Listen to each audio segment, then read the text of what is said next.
kind of what I wanted to dive in today was, I was in rehab 2 years ago, Yeah. and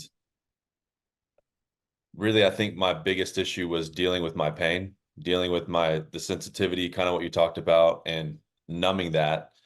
And it's been Yeah. a really great 2 years, but over the last few months, there's been a sadness and Mm. a a pain that and a grief that I'm realizing that I have to engage with. Um, Okay. and so I'd love to know what your thoughts are on that. And really what it is I'm realizing that feeling sad or feeling hurt or that pain is a part of life, and it's okay for me to feel that way. And so I'd like to know your thoughts on that. I'd like to know more about you. Okay. Before I respond. So the sadness that you're experiencing, how does it show up for you? Well, I was thinking about it last night. Sometimes it'll show up in frustration at first, or this anxious feeling, and I'm not really knowing why I'm feeling it. Okay. And then as I think it through, that then it'll turn into more of a sadness, and it's really, I think, this grief that there's a lot of things that I didn't feel for a long time. And now I'm feeling them, and I feel like I was taught that you don't touch those feelings. You keep those locked away. And so then I'll think that there's something wrong with me. There's a reaction to it, and I'm like, why am I feeling like this? But then I come to a realization that maybe I'm supposed to be feeling these feelings. Well, so here's the thing. Addictions, whether to drugs or behaviors, whether it's heroin or fentanyl or cocaine or crystal meth or nicotine or caffeine or alcohol or gambling or sex or pornography or shopping or whatever it is, they're not diseases. They're actually normal responses to abnormal circumstances. Wow. So if I ask you this question, normal, but of course they create problems, you know. Um, so let me give you a definition of addiction, right from my book, The Myth of Normal. So addiction is manifested in any behavior in which a person finds some temporary relief or pleasure and therefore craves, but then suffers negative consequences in the long term and doesn't give up. That's what addiction is. Right. So it can be drugs, but it could be a lot of other behaviors. So the first question for me is not what was wrong with your addiction, but what was right about it. So what did it give you in the short term that you wanted, do you think? It gave me good feelings. It made me feel okay. It helped me get to this functioning normal that Okay. I was able to live. Okay. But yeah, So when you say it made you feel okay, how did you feel without them? extreme anxiety, extreme panic. Um, Okay, anxiety and panic. So it gave you some peace of mind, some relief of stress. Is that right? yes, but then as you said, it Yeah, then could turn into it that. creates. That's the nature of addiction. But in the first place, it alleviated your anxiety and your stress, right? Yes, Now, in itself, is that a good thing or a bad thing? it's a good thing. Okay, so the addiction wasn't your problem. The addiction was your attempt to solve the problem Right. of emotional distress. Yes. And so my mantra is, and basically all addictions are attempt to escape emotional pain. So my mantra is don't ask why the addiction, ask why the pain. Mm. Now, now if you have to look at people's pain, we need to look at their lives. Stuff happened to them. Stuff happened to you. There's no doubt. I don't know you, Mhm. but stuff happened to you. It's totally natural that when you stop the addiction, then the pain and the anxiety that you've been running away from will come flooding in. Yes. And that's actually, you know what that is? That's a sign of strength Mm. because it means that your organism now has the confidence that you uh, JB can now handle the pain. Now you can deal with it, the Right. anxiety, whereas before you couldn't. So first of all, I would welcome those feelings because it's a sign that you're actually growing. Wow. That's Okay. Okay, that's the first thing. yeah. The second thing is, tell me how the anxiety feels like in your body that you experience, or the frustration, whatever happens for you. What do you experience in your body? I always feel it in my stomach. It's this like knot in my stomach. It's a tightness and knot in your stomach. Okay, let me answer this question. How familiar is that feeling to you? Very familiar. How far does it go back? Before I can remember, I think, 4 or 5 years Okay, old. okay, so at least to 4 or 5, probably even before. Yeah. Okay. So then I can tell you two things without knowing anything about you personally. I can tell you two things. Okay. When I was in family practice as a physician, I used to see these kids with these stomach aches that nobody could diagnose. There's nothing wrong, they'd say. Yes, there was. Mm, But what happened was these kids were the sensitive kids who picked up on all the family stress, mm, and it showed up in their guts. These are called gut feelings. So I can tell you that in your family of origin, A, there was a lot of stress, a lot of conflict, a lot of tension. B, you were a sensitive child who picked up on all this like the canary in the mine. And three, for all I know, some bad stuff happened to you that gave you all kinds of reasons to be anxious. Now, how accurate would that be? completely accurate. Completely. Okay. So the difference is that as a child, and and I know what the answer is going to be because it's always the same, but I can ask you anyway.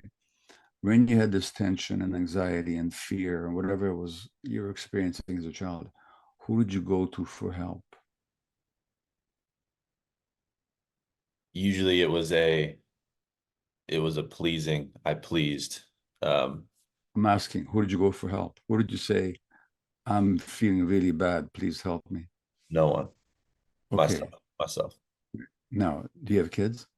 I don't yet. Okay, if you had a 4 or 5 year old who felt really bad, anxious, tight, gut aching, who would you want them to go to? Me or my wife. So the parents, Yes. which means that you were alone, Yes. emotionally alone. Okay, that means there was nobody to go to. Well, that's unbearable for a child.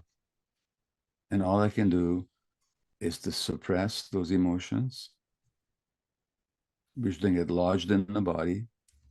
Then later on, when you can, you escape into addictions. And naturally, when you stop the addictive behavior, that's gonna come flood back in again, saying, I'm still here. Right. You need to pay attention to me, you know? Right. So what I'm saying is what you're experiencing is perfectly natural. Does the pain ever go away, or is there, a graduation to a different type of feeling, or is this just something that I need to just continue to embrace? Well, can I ask you to check in with your body right now? Please. What's happening there right now?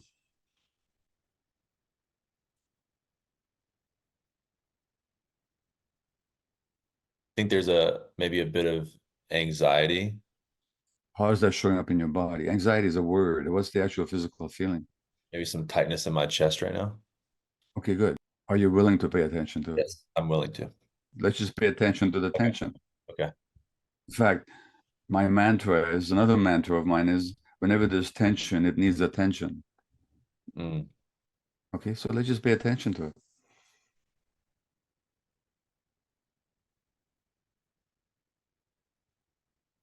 And I'm going to ask you a question. Now, maybe nothing will come up. Maybe something will come up. Okay, I'm going to snap my fingers and ask a question and just say whatever comes up. If nothing comes up, don't force it. Don't try to please me. Okay, no Yep. reason. Okay, I don't need to be pleased. So if nothing happens, nothing happens. But pay attention to that tension. Okay, and what does it want from you?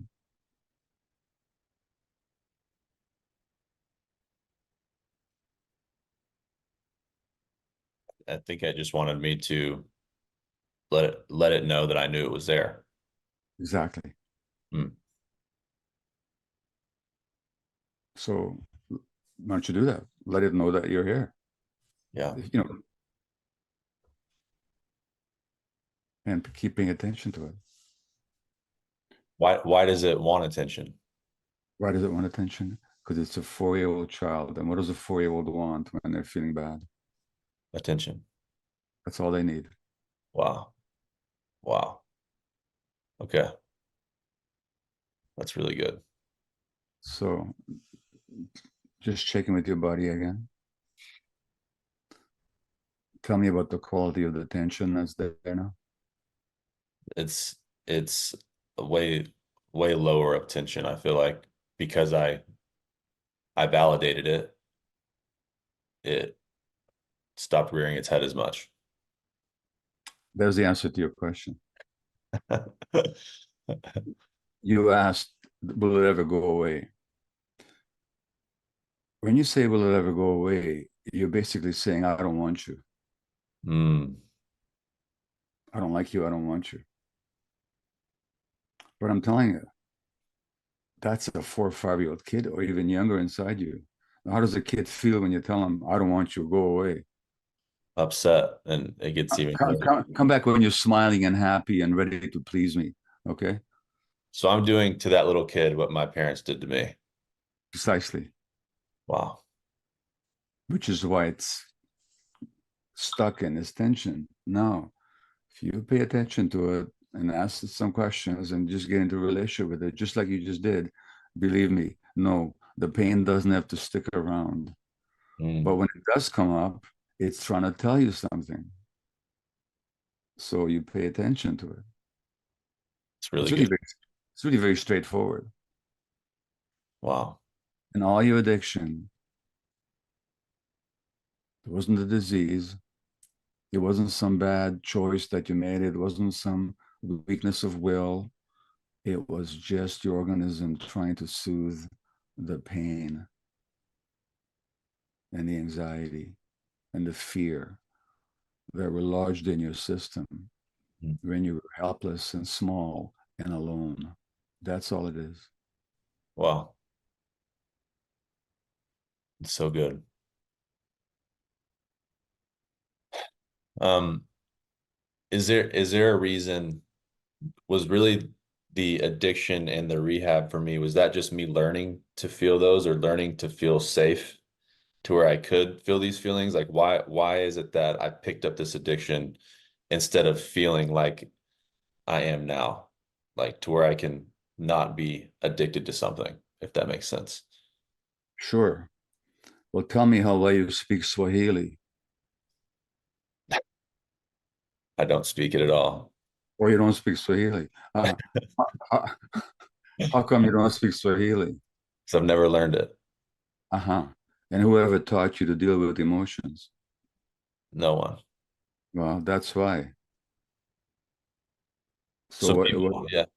so what you're doing now is you're learning essentially a new language, a new way of communicating with yourself, a new way of relating to yourself.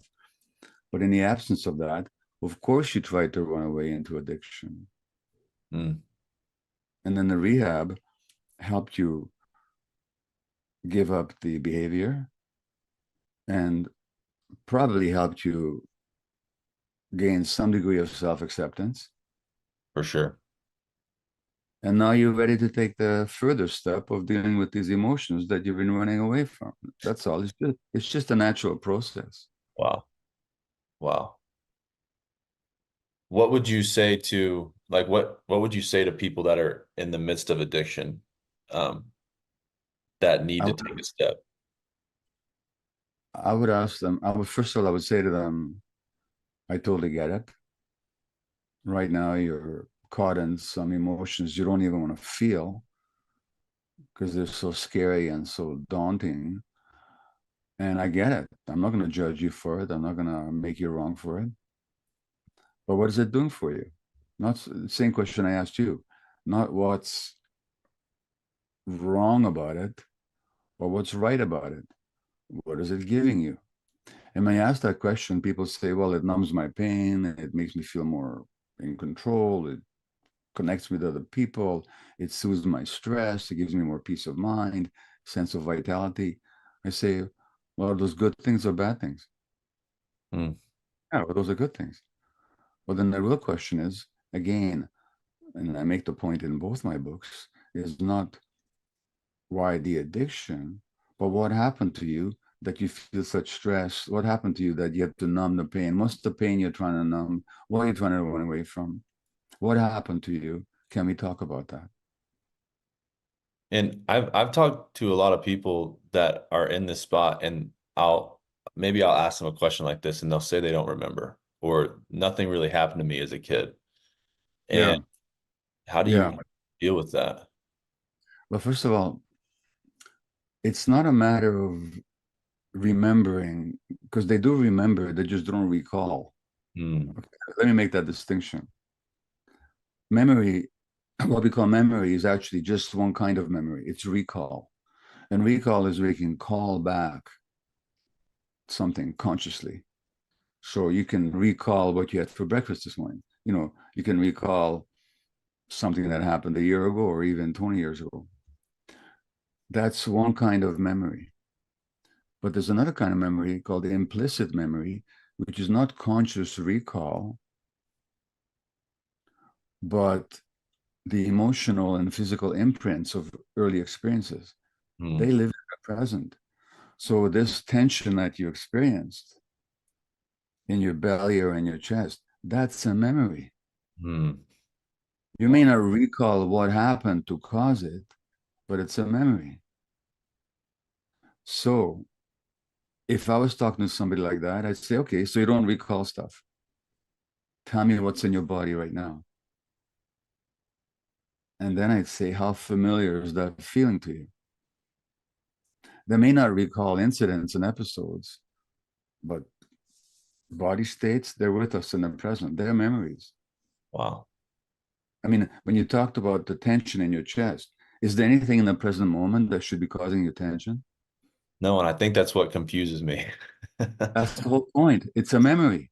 Yeah, right. That's the memory. It's the Right. body memory. It's called implicit memory. Explicit memory is recall. Implicit memory is the emotional imprints of experiences without the recall. Wow. So that's the first point. The second point is you give me anybody who says I had a happy childhood, I had an addiction, but I had a happy childhood, or I don't remember. It takes me 3 minutes. Literally, it takes me 3 minutes to guide them to understand what actually happened to them because actually they remember more than they think they do. It's just they're not asked the right questions. Wow. Would you mind taking those 3 minutes to do that with me? If or Well, do you have trouble recalling what happened to you? I have trouble recalling um I have trouble recalling maybe some of the things that happened. I can just give you some background real quick on me, but uh Okay, yeah. Let's try this. Tell me about your childhood. Okay. um I was born into a pastor's home. So my dad is a pastor. My mom is a pastor's wife, really stay-at-home mom. I'm the oldest of three boys, and my dad was my coach. He was my dad, and he was also I'm going to stop you right now. Okay. yeah, okay. Because do you remember what the question was? Uh, the question was, tell me what? No, I don't remember the question actually, The question was, tell me about your childhood. and I'm telling Okay. you about And who did you start telling me about? my dad. Exactly. Okay, Okay. Now that tells me something right away. okay, That from an early age on, you had to pay more attention to what was happening outside you than inside you. yes, no doubt, Okay. Well, that's a reason for that. A newborn baby is completely in touch with what's happening inside themselves. At some point, you had to kind of lose that focus and start paying attention just to the outside. right. So that's And the first. So I'm going to ask you again. Tell me about your childhood. it was I remember it being walking on a lot of eggshells and wanting to please mom and dad a lot and being scared to Okay. let them know how I feel or be myself. What else do you need to know? Say that again. What else do you need to know? I mean, I guess I don't need to know anything. You know, I mean, what does it mean to walk on eggshells? Means I was scared to be around them. I was scared to be honest with them. No. When a newborn, when a new human being comes into the world, what do you think they expect? What is the expectation of the infant That they will be loved and accepted. for who they are, that they'll be safe? Hmm. So I don't even need to know what happened in your home, but there you are. Instead of feeling safe and accepted and secure, you feel scared. Hmm. And we can make two assumptions. You tell me which you'd like to work with. Either that you're crazy or you're not crazy. Which would you like to work with? That I'm not crazy. Well, then you had reason to be scared. Mm. Even if you don't recall what happened to make you scared, you had reason to be scared. Otherwise, you wouldn't have been. Right. Now, do you know what happened to make you scared?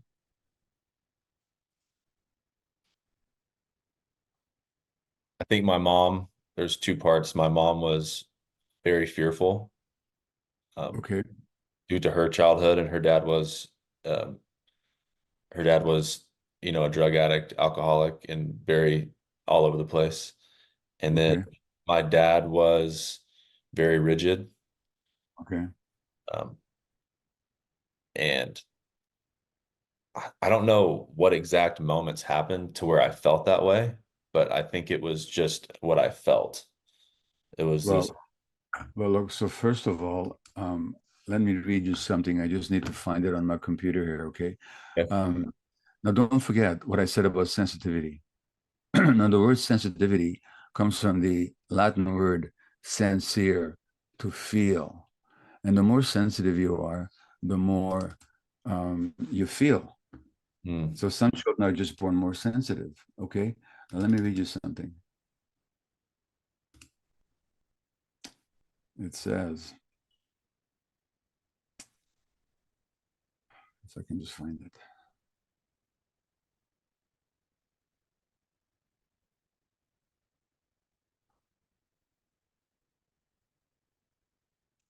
Okay, the child is very open and can feel the pain and suffering going on in its immediate environment. The child is aware of its own body and can also feel the tension, rigidity, and pain in the body of the mother or of anyone else he is with. If the mother is suffering, the baby suffers too. The pain never gets discharged. Hmm. So if your mother was carrying all this pain and with the addicted father and also you'd pick up on that Wow. because I definitely. the baby's brain is actually developed in interaction with the parents' brains. That's how the brain develops. When there's a lot of fear and anxiety in your mother, I had the same infancy. I didn't have the same infancy. I had similar experiences in infancy. As a Jewish infant under the Nazi occupation in Hungary, my mother had a lot of fear when I was a baby and a lot of grief. I picked up on all that. Hmm. You know, babies can't help it. So even if nothing happened to you specifically, just with your mother being like that, Hmm. you you'd pick up on that. You follow that? I follow that completely. Okay, now number one. Number two, here's the bad news, folks. We always marry somebody at the same level of trauma that we're at. Wow. So even if the trauma shows up differently, your father's rigidity is a sign of trauma as well. Yes. When do we go stiff and rigid? When we get really scared. Exactly. Your father was just as scared as your mother. Hmm. It's only that it showed up in a rigidity. that masquerades as strength and maybe masculine power, but actually there's a lot of fear underneath it. Wow. So you're being brought up in a home where your parents, who are doing their best, I'm not blaming them, Right. but are radiating a lot of fear to you. Right. Then of course, their behavior is going to reflect all that. Yeah. Is there, I think a lot of times I want there to be a redemption for them as well. Do you see that a lot, or is that like too high of hopes or not my problem, or how should I be thinking of, wanting them to find hope and wanting to end this in the family line, if I could say. Yeah. Well, that's a natural and humane wish, isn't it? I mean, compassion means that we don't want people to suffer, Hmm. especially people that we personally care about. Yes. But there's nothing you can directly do about it. It's their journey. What you can do is to do your own work. Mm. And possibly that's going to have some impact on them, or maybe open them up.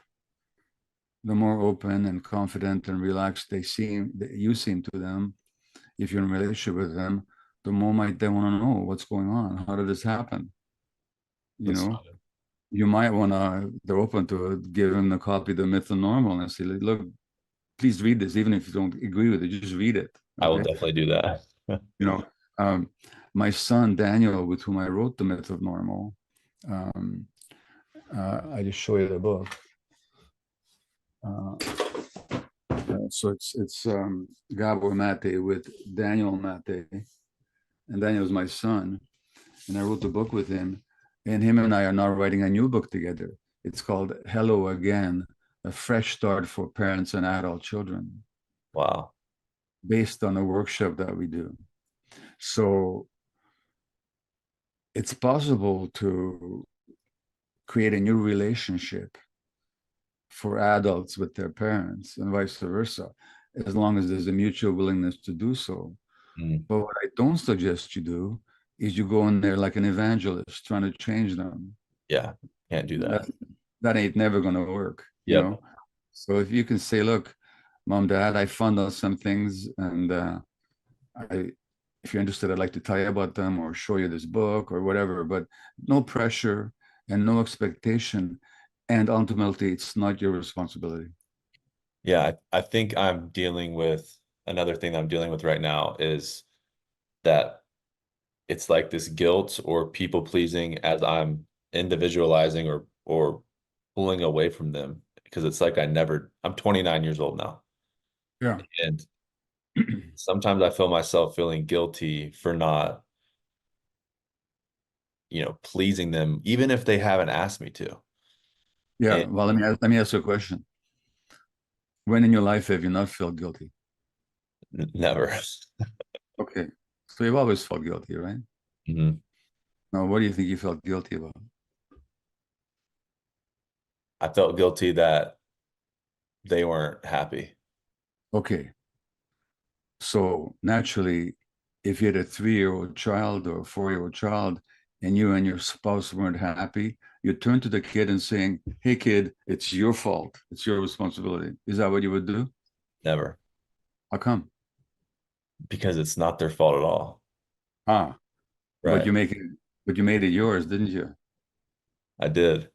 So the question is, are you willing to apply to yourself the same standard that you'd apply to somebody else? And, Yes. here, and here's the thing about that guilt. It's natural. You know why it's natural? Because kids are narcissists. And when I say narcissists, I don't mean in a pathological sense. I mean that they take everything personally. They Mm. think it's all about them. So when the parents are unhappy, guess whose fault it is? The kid's In fault. in the kid's mind. Let me tell you an experience that I had, and I talk about this in the Myth of Normal. Sometimes I work with psychedelics, and both as a healer, but also, personally. So I was in this psychedelic session um, 7 years ago now. I'm 80 years old now. So I was 73, 72 years old. And I was the client. I was with this therapist, and I knew who she was. She was a therapist. I knew who I was, doctor, author, so on. So there was no confusion in my mind. But at the same time, under the influence of the mushroom, I experienced myself as a 1-year-old baby. Wow. And this therapist was like my mother. Now, I wasn't hallucinating. I knew that this was a mushroom session. I knew who I was, where I was, with whom I was, but at the same time, I had the consciousness of a 1-year-old baby, and this was my mother. And I started crying, and I said to her, "I'm so sorry I made your life so difficult." Mm. Now, when I was a year old, my mother had an extraordinarily difficult time of it. Again, this is still the Yeah. second one. I took it on as an infant. Wow. And that's what kids do. So your guilt has nothing to do with you doing anything wrong. It has to do with your sense that if things are not well, it's your responsibility. And kids, that's what they believe. Now, there's something strange about that, or not strange, but intriguing about that. Because I'm saying that even that guilt had a protective value for you. Mm. Now, because let me give you this question. Things aren't going well. You're not loved the way you need to be loved. You feel scared. Your parents are unhappy. The child can make two assumptions unconsciously. One is the world is a dangerous place. I'm all alone. My parents are incapable of meeting my needs. Or the child can feel all this is happening because of me. And if I work hard enough, maybe I can fix it. If I work hard enough and please them, maybe they'll love me. Maybe they'll be happy. Now, Wow. which assumption do you think is easier for the child to make? The latter. Yeah. So even that guilt came along to protect you because it kept you working hard enough to try and please your parents to try and get the love that you needed. But Mm. it also means you have to give up your own needs and your own feelings. So it's a type of survival. It's a survival thing. That's all it is. So that when you feel the guilt now, it's what I call a stupid friend. You know, it came along at a time to help you. It's a friend in that way, Mm. but it's kind of stupid because it can't learn that you're no longer that 3-year-old kid anymore and you don't need it anymore. Right. So when you feel the guilt, just say, okay, hello, here you are again. Wow. Don't be afraid of the guilt. Just hello, Right. but I don't need to listen to you. It's really good. It's really good.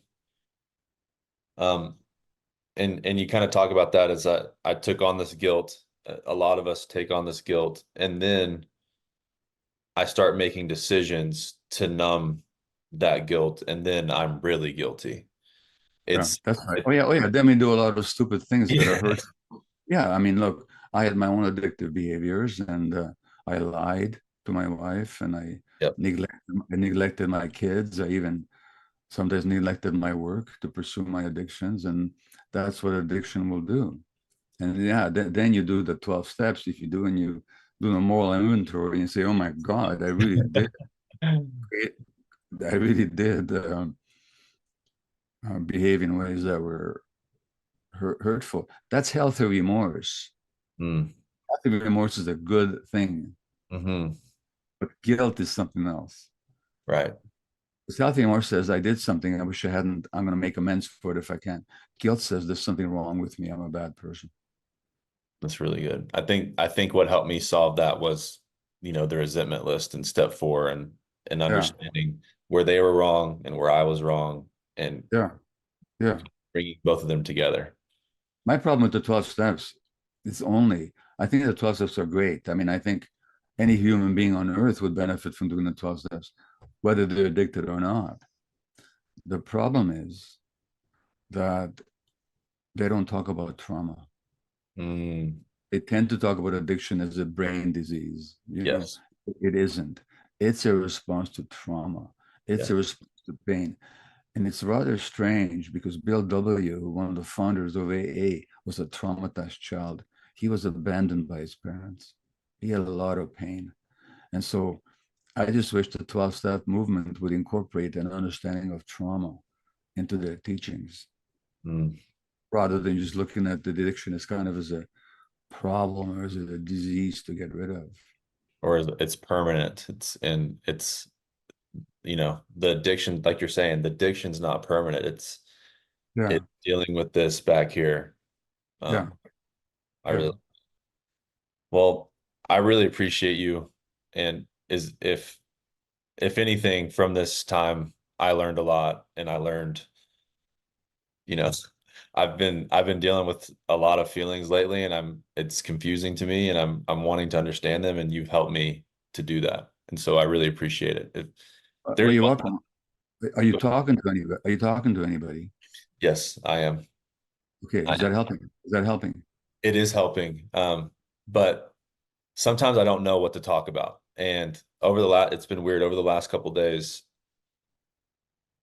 I was on a trip, and we did like a little trauma trip, healing trip with a group of men, and I just was sad. And I realized that I'd been over the last few months, I'd been frustrated to scared, and then all of a sudden it was like this sadness, and I realized that the root of this, even under the sadness, was me being scared.